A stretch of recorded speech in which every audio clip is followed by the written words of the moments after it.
अंश आपको कितना लगता, हाउ मच यू आर ईश्वर।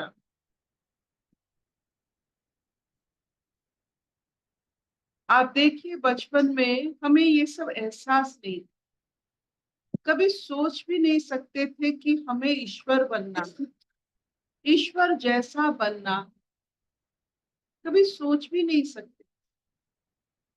तो किसी ना किसी पद से जाकर ऐसा सोच आया है हमें कि ऐसी स्थिति हमारा हो सकता है कि हम ईश्वर जैसा सोच सकते हैं, ईश्वर जैसा कर्म कर सकते हैं और ईश्वर जैसा व्यवहार कर सकते हैं। इस सोच में आ गया जो पद आपको ईश्वर जैसा बनाने के लिए आप में इच्छा करवाती है, वो पथ योग का पथ हो सकता है। तो योग की पथ में, ये शक्ति पथ में जाने वाले कहाँ भी ठहर जाए, गिर जाए,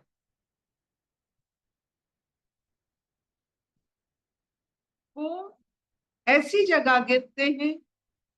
अगर भ्रष्ट हो गया ये पथ, कभी कभार अपने इंद्रियों के कारण, अपने अज्ञान के कारण, अपने सम्मोहन शक्ति के कारण प्रकृति हम पर बहुत आशीर्वाद देती है। उस आशीर्वाद के कारण कभी कभी हम मोहग्रस्त हो जाते हैं। क्या कभी कभी, क्या हर समय मोहग्रस्त हो जाते हैं। तो ईश्वर होने का जो हमें जो चाहत है वो कम होकर वो संसार में हमारा जो कर्म बढ़ा देता है। आप एक कथा सोचिए, हमारे जो सैनिक होते हैं, एक आदमी ने दो सैनिक को कैप्चर कर लिया, दूसरे देश में एक आदमी ने हमारे सैनिक को कैप्चर कर लिया। वो जान गया कि अभी ये इसके पास रहना है। एक सैनिक खुशी खुशी उसके साथ रहने लगा और एक सैनिक हर समय खुश होकर उसका काम कर कर कैसे यहां से मुक्त हो ये सोचने लगा। तो आप कहिए कौन सा योग का पथ है? खुशी भी योग का पथ है और खुशी से निकलने की इच्छा भी योग की पथ है। आप खुश हो, वेरी नाइस। आप योग भ्रष्ट हो गए हो इसीलिए आपको आनंद आ रहा है, इट्स वेरी गुड। योग भ्रष्ट भ्रष्ट से कहीं ज्यादा ऊंची सोपान है।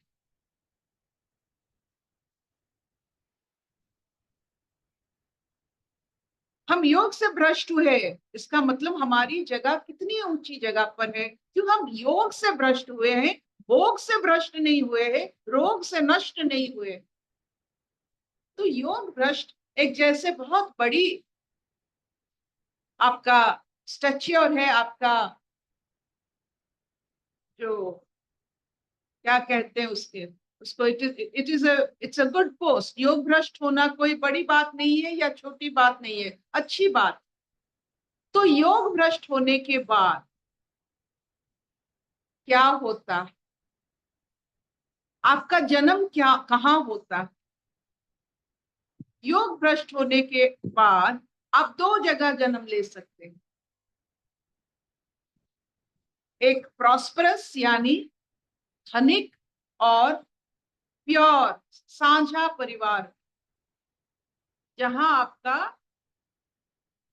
चारों तरफ जैसे राजाएं होते हैं, रामचंद्र जी को देखिए, वो योग भ्रष्ट होकर, वो चाहे अवतार ही हो, लेकिन जो जगह उन्होंने जन्म लिए हैं वो राजा परिवार में, लेकिन सब उनमें सब योगी, उनके माता उनके पिता आप सबको देखिए। तो जो अच्छे धनिक परिवार में जन्म होते हैं वो योग भ्रष्ट हैं।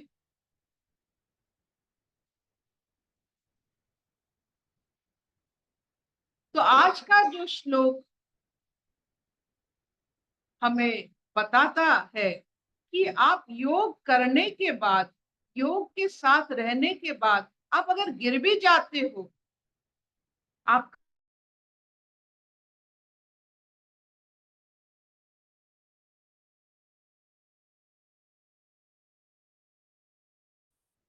ऊंचा बहुत जल्दी करने की इच्छा आप में आ जाती।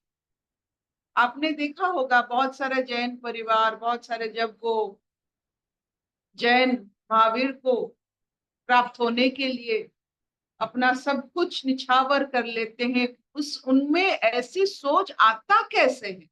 आप अपनी सोना, अपनी मोती को यूं ही क्या रास्ते में आप डाल सकते हो, लेकिन उनके मन में आता कैसा है? How can you just throw all the things they have and leave the world as if nothing has happened? कैसा है ये? तो हमारी जो मुक्ति की इच्छा, और जितनी मुक्ति की इच्छा हम में रहेगी, हमें अगर भी योग भ्रष्ट हो गए हैं, हमें ऐसे जन्म मिलेंगे जहां से फिर हम आगे जा सकते हैं। तो आपके ऊपर निर्भर करता है, योग के साथ चलेंगे, ईश्वर जैसा बनेंगे, या अपने आप को एक साधारण सा पशु मानकर, इंद्रिय आसक्त होकर संसार में सब कुछ को, जैसे आप देखोगे कि आप ही के हिसाब से आपकी जितनी ज्ञान है उसी के हिसाब से आप संसार को देखोगे, तो आप उसमें भ्रमित हो जाओ। सिर्फ अपने आप को देखकर मुक्ति की इच्छा से आप बहुत दूर जा सकते हो। वो पथ चाहे सुगम ना हो, लेकिन वो पथ जरूर आपको ऐसी अनुभूति देगी जिसमें आप गिरने से भी आपका कुछ नहीं होता है। जैसे प्रहलाद ने, तो हिरण्यकशिपु ने प्रहलाद को यहाँ वहां कहाँ नहीं गिराया, लेकिन कुछ नहीं हुआ। वैसे हम भी प्रहलाद बन सकते हैं अगर वैसे नारायण को हमारे जीवन में हम उतार सके कि कहीं भी गिरे, कहीं भी पड़े, कहीं भी जाए, जैसे there will be a cushion for us. तो योग हमारे लिए अभी, वर्तमान में और भविष्य में काम आने वाला एक अनुभूति है, एक क्रिया है। Will this do? हाँ बेटा। होता क्या है योग? ईश्वर जैसा बनना है, बस यही चाहत योग है। ना राजा बनना है, ना रंक बनना है, ना यहाँ के संसार में कौन बहुत सारे ऐसे किरदार है, ना वो बनना है, बस ईश्वर जैसा बनना। ईश्वर जैसे दिखते नहीं, ईश्वर जैसे कुछ कहते नहीं है हमें, लेकिन महसूस हमें होता है, वैसा बनना है। अपने वजूद को किसी के ऊपर नहीं डालना है। ईश्वर की छाया कहीं नहीं पड़ता, हमारी छाया हर समय हर जगह पड़ने की हम कोशिश करते हैं। ऐसे करते करते हम मनुष्य से पत्थर बन जाते हैं और हमारा असर सबके ऊपर पत्थर जैसा पड़ता है। सूक्ष्म चेतना में हमारा असर किसी के ऊपर नहीं पड़ता। ये सबसे बड़ी विडंबना। Let us not be stone to each other.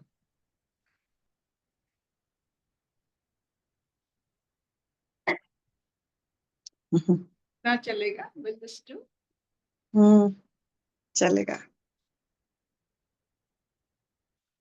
Vaishali ji, will this do? हाँ हाँ बेटा। शैली जी? अर्पिता दीदी, जो आप बोल रहे हो ना, जो आपने अभी एग्जांपल दिया कि एक सैनिक उसको अरेस्ट करके ले जाते हैं, तो एक ये सोचता रहता है कि मैं यहाँ से कैसे निकलूं, और एक ये सोचता है कि जहाँ भी है वो ठीक ही है, अच्छा है। तो ऐसे दीदी मैंने ना एक मूवी देखी थी, गंगूबाई काठियावाड़। वो मूवी देख के ना मुझे समझ में आया था कि कंप्लीट एक्सेप्टेंस जिसमें होती है ना, वो आदमी कैसे जीता है। तो उस मूवी में ये होता है कि बाय सम मीन्स वो जो गंगूबाई है, वो जो लेडी है, वो एक रेड लाइट एरिया में पहुंच जाती है और वहां पे उसको पकड़ लेते हैं एंड उसको प्रोस्टिट्यूट बना देते हैं। एक बार तो उसको काफी रेजिस्टेंस आती है प्रोस्टिट्यूट होने में, लेकिन उसके बाद वो उसको कंप्लीट एक्सेप्ट करती है उसको, एंड टू एन एक्सटेंट कि उसके बाद वो उस एरिया का पूरा वहाँ पे जो लेडीज काम करती हैं उसको लीगलाइज करवाने की कोशिश करती है। And she become famous because मतलब वो समझती है कि कैसे कैसे वहाँ पे लोग जो हैं वो किस किस अवस्था में रह रहे हैं, और वो उनको मतलब वो उनकी वो बन जाती है, लीडर बन जाती है। And she was the first lady and probably the last lady जिसने कि प्रोस्टिट्यूशन को लीगलाइज कराने के लिए, उनको मेडिकल एड देने के लिए या उन लोगों के लिए सोचा और काम किया उसमें।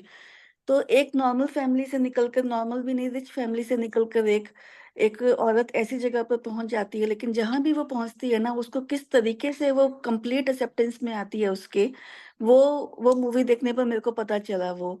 तो मुझे हमेशा ये जो गंगूबाई काठियावाड़ मूवी है ना, वो एक बहुत एक स्पिरिचुअल मूवी लगती है, मतलब एक कंप्लीट एक्सेप्टेंस का उदाहरण। जहां भी परमात्मा ने आपको रखा है ना, आप उसी सिचुएशन को कैसे कंप्लीटली एक्सेप्ट करते हो और फिर उसी के वही बन जाते हो।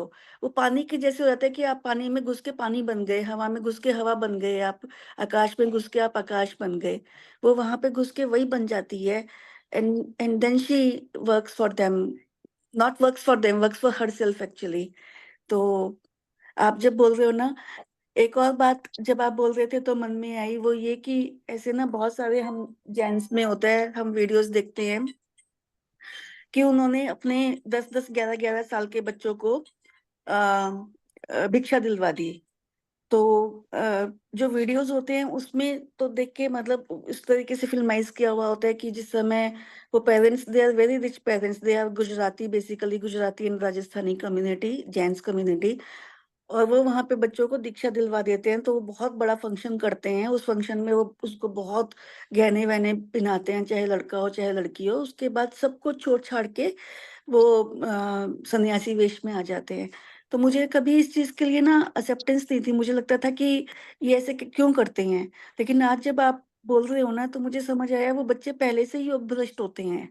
तो योग भ्रष्ट होने की वजह से ये सारी लीला हो रही है, लेकिन एक्चुअली उनका रास्ता ऑलरेडी तय है ही है। वो आगे अपने अगले जन्म में परमात्मा की खोज में निकलेंगे ही निकलेंगे। तो वो दीदी, ये दो बातें मेरे को ना आपके आज बोलने से ये मन में आया कि शेयर करूं आपके साथ। योग जो हम समझते हैं और ये आसन को जो हम योग मान लेते हैं, ये हमारे बचपना है। जो आसन को योग मान लेते हैं वो नहीं जानते हैं कि ये आसन ये लंबी रास्ते के लिए जरूरी है, लेकिन आसन योग का एक बहुत ही छोटा अंश। ये आसन, ये प्राणायाम, ये जो अष्टपाद है, ये सब बहुत छोटी अंश। सबसे अहमियत वही है कि एक जो पागलपन कि ईश्वर जैसा बनना। ईश्वर कैसा है? जो दिखता नहीं, जो कुछ कहते नहीं, चारों तरफ फैले हुए हैं, किसी के ऊपर दबाव नहीं डालते हैं, किसी को जज नहीं करते हैं, किसी को कुछ नहीं करते हैं, बस है। हम क्या ऐसे बन सकते हैं? बस है।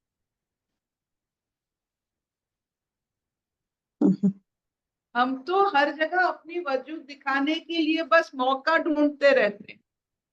ईश्वर तो कभी नहीं आते, कोई मौका का फायदा ईश्वर कभी नहीं।